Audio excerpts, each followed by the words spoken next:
ॐ वसुदेवसुतं देवं कंसचाणूरमर्दनं देवकी परमानन्दं कृष्णं वन्दे जगद्गुरुम्.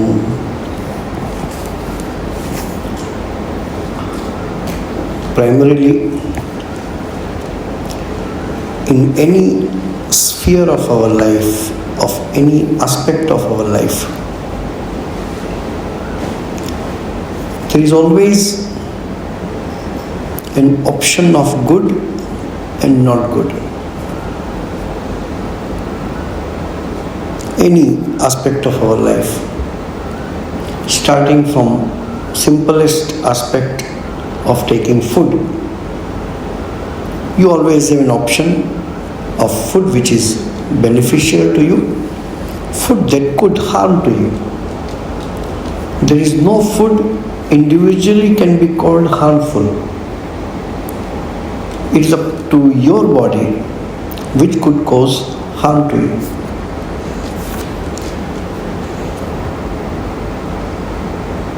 All people have views about good and bad.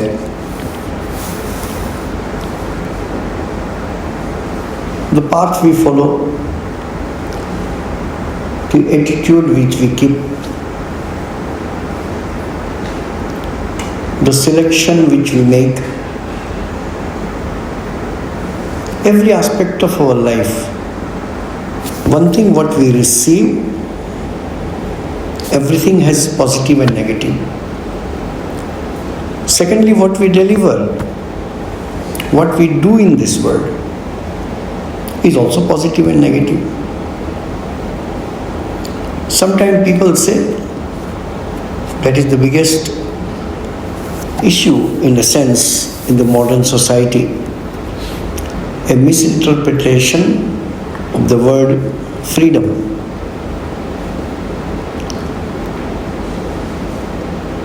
Freedom word came, the mukti or the moksha came, salvation came. Freedom from what? Whatever I want to do, I will do. Is that freedom? Then you have to throw away all the norms of the society because I want to do that. And that has created a lot of problem in many parts of the world.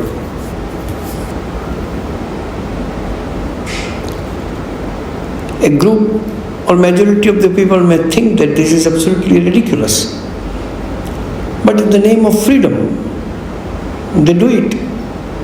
And when it is opposed, they feel that we are persecuted.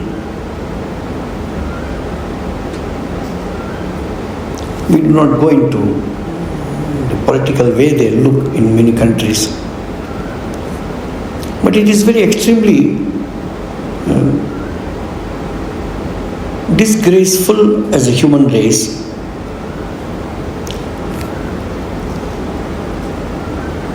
to take freedom in whatever you want to do to fulfill your desires. Declining, disrespecting all the normal norms. Spirituality not only helps you to progress spiritually, initially it will help you to balance your life in the material world. Spirituality doesn't mean any of the practices. You consider, if it is good you do, you consider, if it is not good you don't do. But you don't have a right to say that it is good or not in general sense of the term. You have selection. You say I am a vegetarian. Somebody says no, I take non-veg up to this extent. Somebody says no, I take non-veg up to that extent. How ridiculous it will be if somebody says it is my freedom that I want to cut your body and eat. Is that freedom? No. Freedom in the boundary of ethical and moral behavior. And when that is thrown away, then the society will have a lot of problems. No rules, no laws can make the society sane if you endorse in that kind of interpretation of freedom. I heard, of course I have not visited, but I heard from the people directly whom they experienced in the West, mainly in American society. It is my choice what I want to call myself. I am a boy, but I want to consider myself female. But you are a boy, so what? It's crazy. But again, in the name of freedom, you want to endorse it. It's very interesting. Somebody told me, we are Indians. Whatever modernity you want to do, your spirituality keeps you balanced. Your religious keeps you balanced. He said, we went to a particular airport. Obviously, there are toilets, ladies and gents. Husband goes to the lady, gent side, wife will go to ladies. Wife says, once I enter, here comes out a man. And I was thinking whether I entered the wrong one. And therefore, no, I consider myself a woman. But you are a man, so what? It is crazy. What we are discussing here is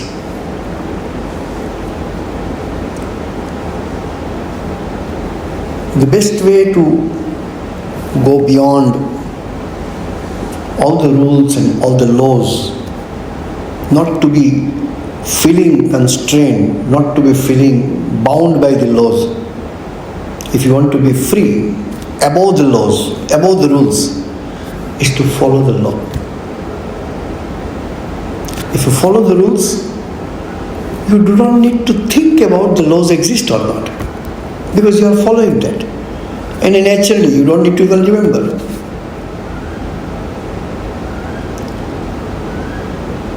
But you go out of the way, then some more new laws have to come. No, you cannot do this.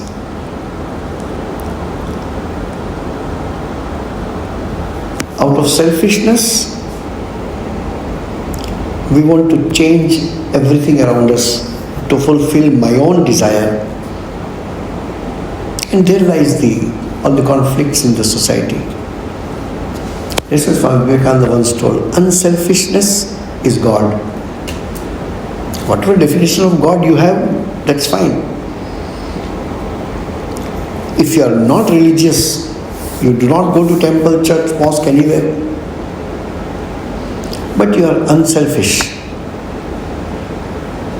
Whatever you serve people, there is no selfish motive. Whatever you do not have selfishness. The complete unselfishness makes a person's mind and heart pure enough to realize the divinity in him. Even if you do not believe in God. That's how Buddhism became so popular. Buddha practically took the philosophy. He was a scholar of Hinduism. He was born in Hinduism. But he removed from his life all that is ritualistic, all that is belief system, all that which you have to depend on something, your Purana, your epics, your history, etc. He said, no. Do good, be good. Absolute moral principle you follow. Be unselfish. And look, that won over the hearts of people. And without killing, without criticizing, without belittling anyone, Buddhism spread everywhere. Rituals are good.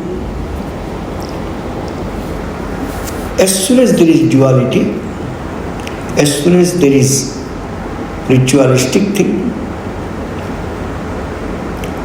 as soon as you say this is my ritual, immediately opposite to that is created. For example, I am standing alone. As soon as I put mirror in front of me, my reflection is created. Do I need to create? No. It's created by itself. If somebody files a case against you in the court, whether you are interested or not, you have to go to court to reply. In the same way, even if I do not want, as soon as mirror is there, my reflection is created. Rituals.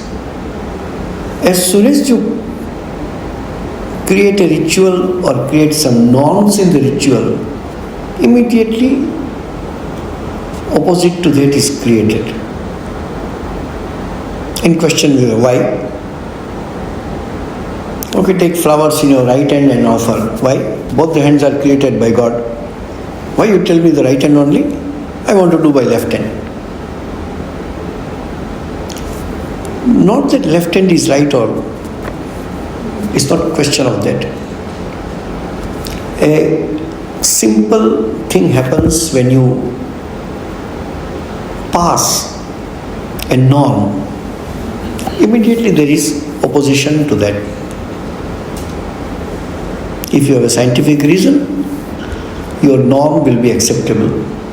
If it is logical, it will be acceptable.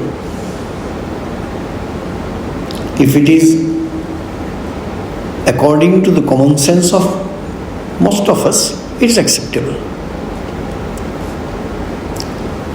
This is why people find scientific reason behind the rituals. Why do we do it? Sometimes we know, sometimes we don't know. Some people say, no, since my forefathers are doing, I also will do, without any question. That's fine. Suddenly somebody said, no, I don't want to do it, because I don't find any reason in doing that. So he or she stops doing that. If you just force up to a certain extent, people will accept. After that, they will not. So you find a reason behind it. Most of the ritual what we do has a reason. There is a philosophical reason, there is a cosmic reason, there is reason because of the nature of the world. So if your forefathers are practicing that, you do not want to do it because you don't find a scientific reason. Same thing, not in the name of religion, but logically, if any scientist or logician will tell you, people accept it.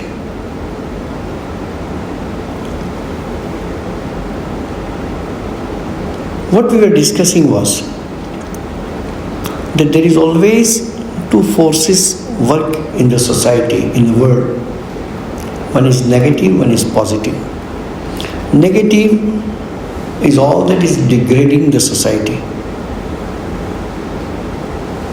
It could be war, it could be quarrel, it could be wish to disturb people, could be anything negative. Criticizing others is negative. And there is something positive. Doing something good, thinking something good, speaking something good, being helpful, helping people not to be negative. So these two forces are always there and we have to choose what side we want to go.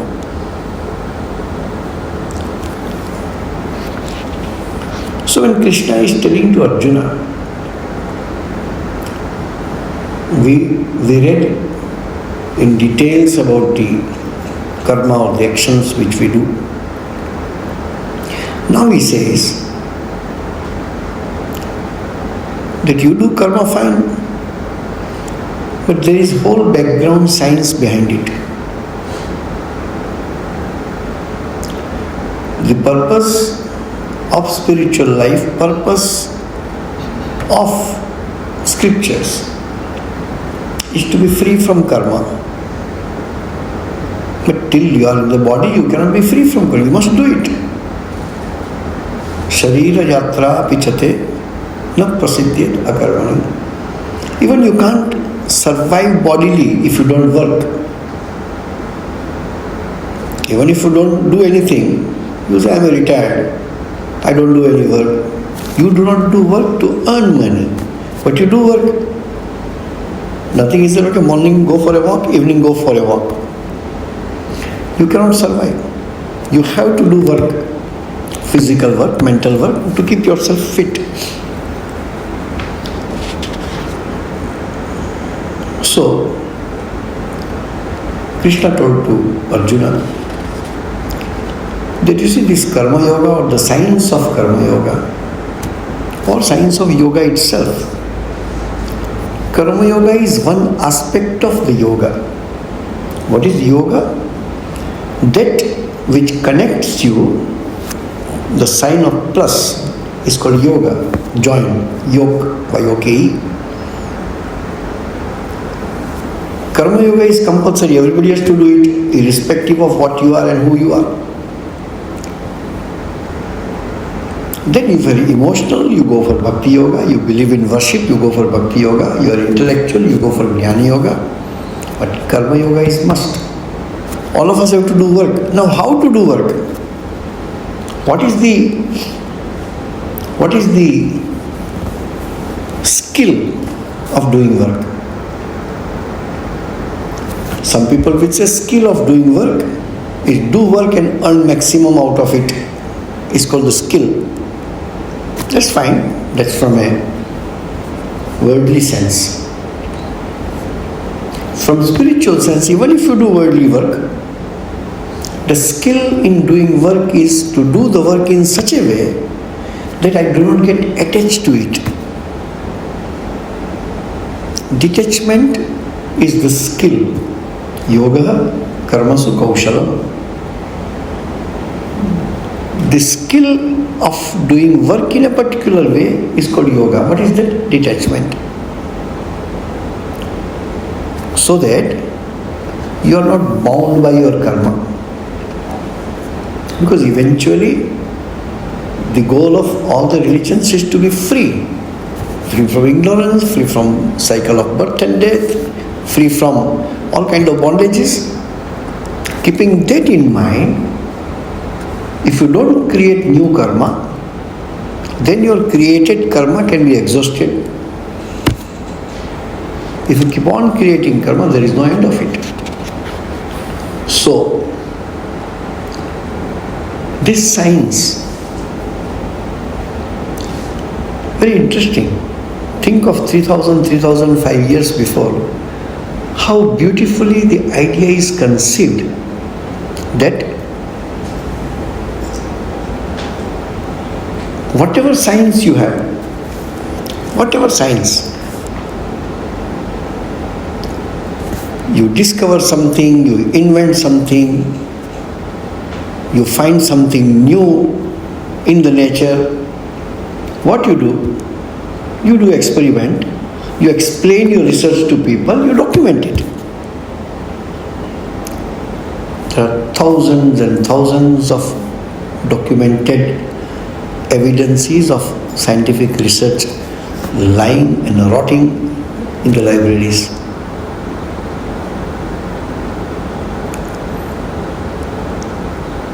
There is one group of people who are against the science. We don't go into it why and what. Human race would have been more developed if the particular attitude was not there among certain group of people. So far as your scientific invention is according to my theology or thinking, it's okay. Otherwise your science I have to throw. And the great scientists, they were killed because the authority did not accept. Whichever authority, religious authority, political authority, whatever. I remember we have sometimes the boys who work in the mission or the staff who work in the mission. So those who do menial work. So sometimes I used to sit in the afternoon after lunch and all that and just discuss simple things to them. So one day 2 or 3 of them were sitting. One was a tribal boy in a remote area of West Bengal. From there he had come. Not educated, cannot speak a word of English. So I told him, earth goes around the sun, moon goes around the earth. Very interestingly he told me, you say you are Swamiji, so we respect you. That doesn't mean whatever you say I have to accept. Why you are telling me these things? I see sunrise from the east and sets in the west, and now you say the Prithvi, earth is moving around the sun. No, sun moves around the earth. I tried to explain, and I said, let it be so in your mind, doesn't matter. Whether I believe that the earth goes around the sun, whether he believes that sun goes around the earth, earth doesn't go around the sun because of my belief. And earth will not stop going around the sun because he doesn't believe. Truth remains truth. Truth remains truth. So, think of that. Even that which was very common 50 years before, 50, I'm not telling 5,000 years, that which was common 50 years before in the whole society, show that to the child who is 5 years, 6 years old today, he won't understand it.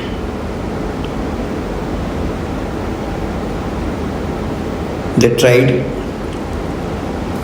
give a audio cassette to a child of 5. We used to hear music from this cassette.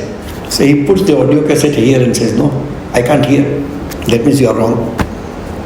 Then you explain, no, there is a player in which you have to put, and there is a pulley, or there is a, in which the recording is done. Then he says there is a plastic ribbon. Why you say songs are recorded here? Because for him recording is in a computer, in his mobile phone. We are talking about 50 years only. The complete science is changed. Think of 3,500 years before. So Krishna says to Arjuna in this chapter, science can sustain and exist. Where? In the minds of people. That what effort was done in India. Whatever is pertaining to Hinduism, let us destroy. So the religion will be destroyed. Where it was? The religion existed where? In the temples, so break the temples. It existed in the monks or the scholars or the priests, kill them. It exists in the books in the library, burn the library. How much knowledge would have been completely destroyed, again to be reinvented by someone. India long before. Yes, one reason because printing technology was not there. That's why the Vedas are called Shruti. There was no written. 1 or 2 copies are there. If you want to buy this book, you just spend $10-15 and buy a book. But I say there is only one book in the whole world. If you want me to have a copy of this, write down the whole book. How many of you will be able to write down the whole book in your own notebook? Not possible. So it was Shruti. You hear and keep the knowledge with you. Same thing happens. You hear from your guru and then tell you to your disciple. Few things may be missing. Few things may be wrongly memorized. But at that time, people used to be more, their brain was more clean than ours. So the Shruti remained for hundreds of years. So Krishna says, a time came when the science of yoga was lost because there were no people. That's why any science, any religion, make it public, make people understand. Time was different earlier, we don't need to criticize them. No, I will not tell Bhagavad Gita to people who are not eligible to hear it. Yeah, okay. But how you decide who is eligible and who is not? So one group of people, they found that they are doing the farming and look after cattle and all that. These people cannot because they don't study. So one class of people were deprived from reading scriptures. So those who are good in reading and writing, those who are priests, those who are worshippers, those who are scholars, those who are monks who try to study, eventually the knowledge became limited in that one group of people. That group is called Brahmins, not one who is born in certain families, no, who were doing this job. That group was called Brahmins. Interesting. We don't believe, correct? We don't believe in this system. Oh, Brahmin means, oh, you are very good. Oh, Kshatriya means you are lower than that. No, every human being is okay. So far as you are a good person, carry the wisdom and knowledge. I remember to did one experiment. I am telling, I am not supporting these groups of Brahmin, Vaishya, Shudra, Kshatriya and all that. It was in late 80s. Now also there is it's called Calcutta Book Fair. All the major publications will be there and books will be sold and all that. So I also went to see it. There one book was available. It's not on any subject, but it is the list of books which are published in last 1 year. So there was a subject-wise list of the books, all India, English, vernaculars, whatever. There is a list subject-wise books. Then there is list author-wise. So I just wanted to see. So I opened the author-wise list of the books and just turned the pages like this. Something very interesting I found. This is not to support anything, but if you are not trained and supported, you cannot do this work of writing books. Then I saw most of the writers, almost 60 to 65% of the writers are Brahmins. Then I found some Kayasthas and all that. And you hardly find anybody who could be from the group of those who are doing the menial work and others. Not that these people are great, not from that point of view I want to say. Swami Vivekananda says that if a Brahmin son needs one teacher, maybe a Shudra son will need 4 teachers. Because he is born in a family, from the childhood he has seen people studying. He has seen his father working in the field and his mother going and cleaning vessels and washing clothes in the houses of people. He has no chance, so he should be given more support to make him equal to the people who are scholars. Not by forcing, oh, this is a quota for you, even medical, these people will come. He cannot pass even class 10 exam. How he can become a doctor? But he can become a doctor if I support him, study properly. Whatever help is needed we will do, but you must work hard. That's why this is a huge problem everywhere when there is a quota system and all that. When there is a racial divisions and then it's okay, this many quota for this, there is a quota for this. How it is possible? Quota should be not for admission but for preparation. That's a different subject. Sri Krishna says to Arjuna that the science get lost because there were no people to study it. For example, you buy a machine, some machine. If you buy a car, for an easier example I am telling, if you buy a car, which is very rare. See, in whole Singapore there are only 3 cars of that model. Think of any Italian car or European car or something. That car, something is wrong with that. Talk to the owner of the car. My car has to be in the garage for 3 months. Why? Because the part will come from Italy. The mechanic has booked his ticket, he is flying from there. Why? But you buy a common car. Could be very good car, no problem. Every nook and corner you find the shops where you get the parts, you find the people to repair your car. What we are trying to understand is, if the science of the machine is known to many people, that science will survive. If the knower of that science is minimum number of people, it is difficult to survive with that science. Think in the whole world there are only 2 or 3 or 4 people who do this work, XYZ work. And in their lifetime, if they don't create or make and train some more, that science will be lost if those 3-4 people die. Because there is nobody to teach it. So Krishna told to Arjuna, very interesting. Evam parampara praptam evam rajarshayo vidu. It came from Guru Shishya lineage.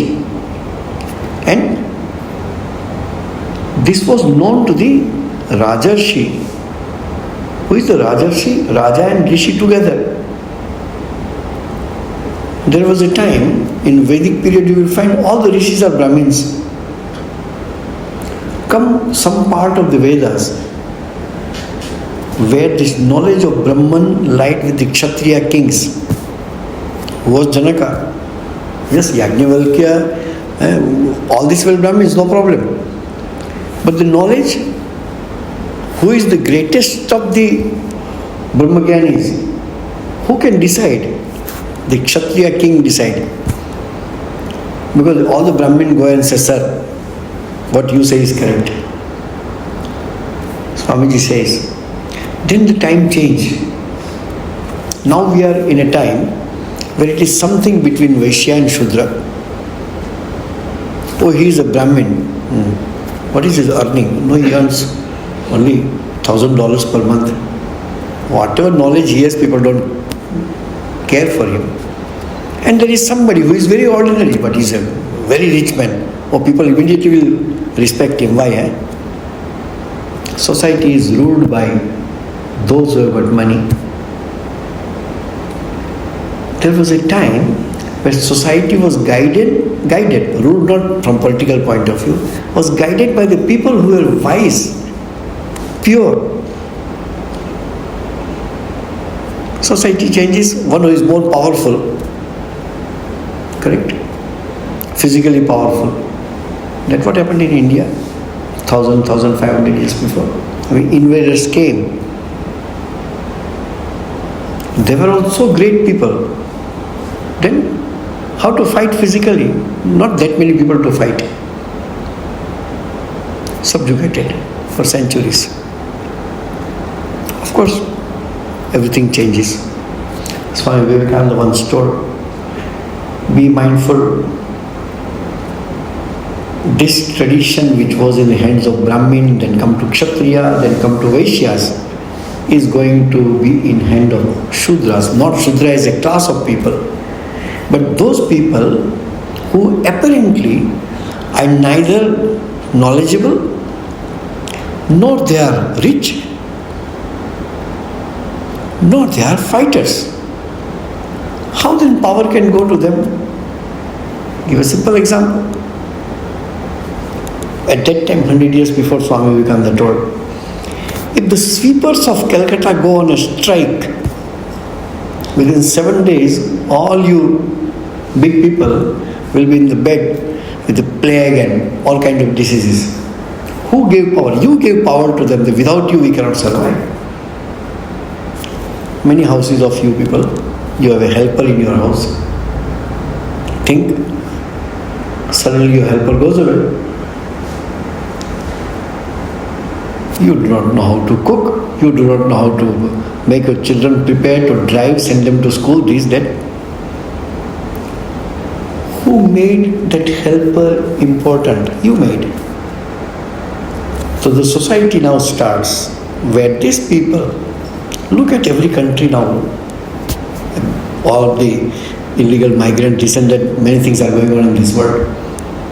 But every country has this issue.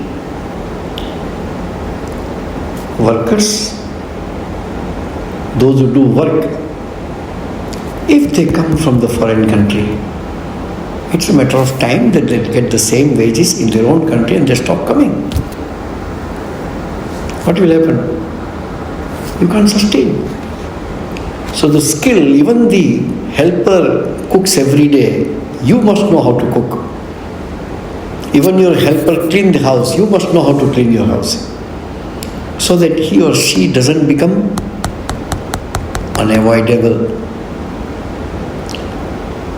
Not to make anybody small or weak, but for you to sustain. So Krishna says, Sakalena iha mahata yogo nashta parantapa. Arjuna, the science of yoga got destroyed because there is no parampara. In Taittiriya Upanishad, how many? Maybe 4,000 years before. The Guru is telling to the Shishya who is graduating, yes, it is a little funny to say, but it is true. In our Taittiriya Upanishad, there are 1 or 2 paragraphs, which is the description of the graduation ceremony of the Gurukula. Very interesting. Many aspects of that are there. Sometimes if platform comes, we can discuss. Full description of the graduation ceremony in that Rishi's residential school called Gurukula. In that he says, don't break this process of sending children to the school. As you are educated here, see that your children also go to school. Where it comes Svadhyayan Mahapramadaha. Don't be lazy in your own study. In that next line he says,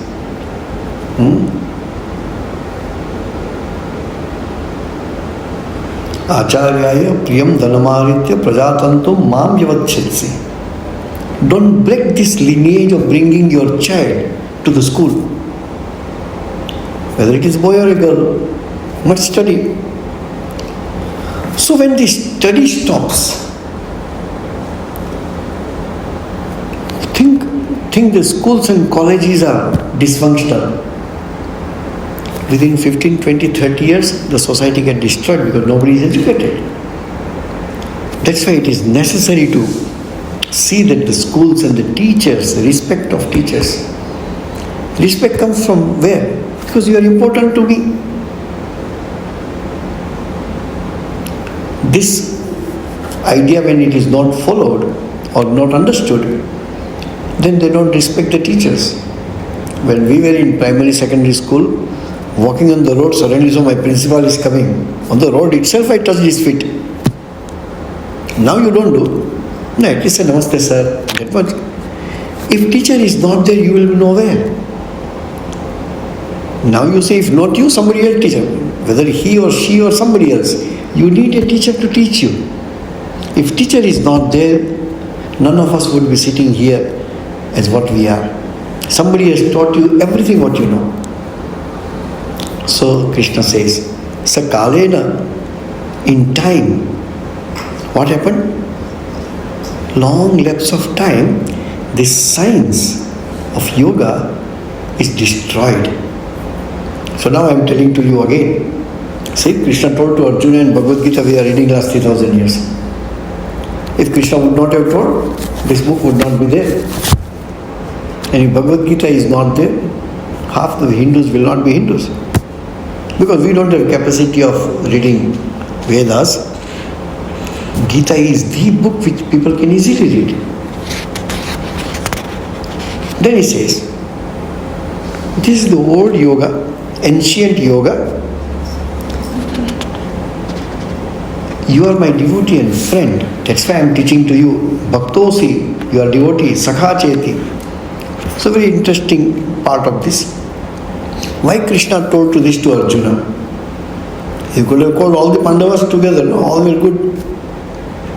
Not that others were not devoted. Look at Arjuna. Even Bhishma loved Arjuna the most. Bhishma should love, he is in the Kaurava's side. He should love Duryodhana and Dushasana more because he is standing in their side and fighting with these people whom he loves. But he says, no. I love Arjuna. Arjuna had certain qualities which no other Pandavas had or no other people of his race was there. Once you are my devotee, see, if the student is devoted to his Guru, just like Guru's lot of glory is saying Guru Brahma, Guru Vishnu. We know Guru is a human being. My teacher is a human being. Why should I call him Brahma, Vishnu and etc.? No. The importance of Guru in our life, Guru in any field, whether Guru gives you spiritual initiation or Guru teaches you mathematics or teaches you how to play or how to draw, whatever. Guru is a Guru who teaches you something because the vidya or the knowledge comes from them, comes from him or her.